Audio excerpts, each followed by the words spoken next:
A section of leaders from Marsabit and Isiolo counties have raised concern over perennial insecurity in the northern region, warning of dire consequences if left unchecked.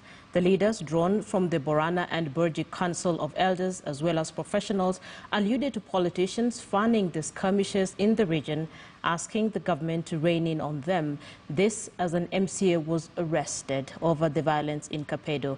And as Brian Otieno reports, Interior Cabinet Secretary Fred Matiangi is sending a strong warning of dire consequences against instigators of violence in Kapedo.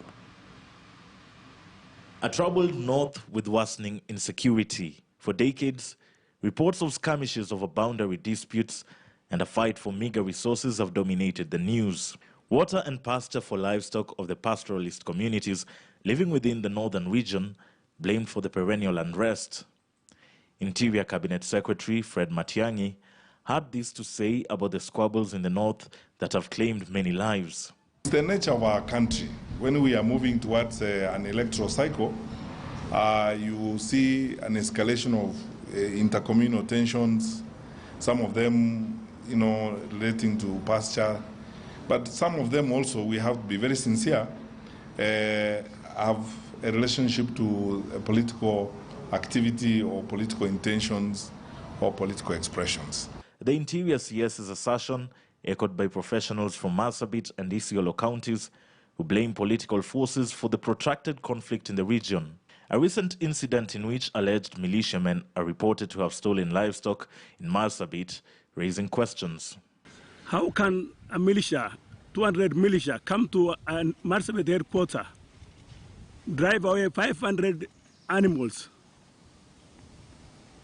maim people, kill others, and the security agency are watching? The Marsabit and Isiolo leaders say they have sought the audience of government agencies with a view to stemming the violence. Deliberations with security officials and the National Cohesion and Integration Commission bearing little fruit. Best we can do in our circumstance is to appeal to the national government to move in forcefully, without any reservation, to solve the problem of insecurity in our region. Meanwhile, Interior CS Matiangi has sustained his tough talk against leaders alleged to be fueling banditry in Kapedo that has turned police officers into targets for trigger-happy bandits. This as Silale MCA Nelson Lotella was questioned by detectives over the skirmishes.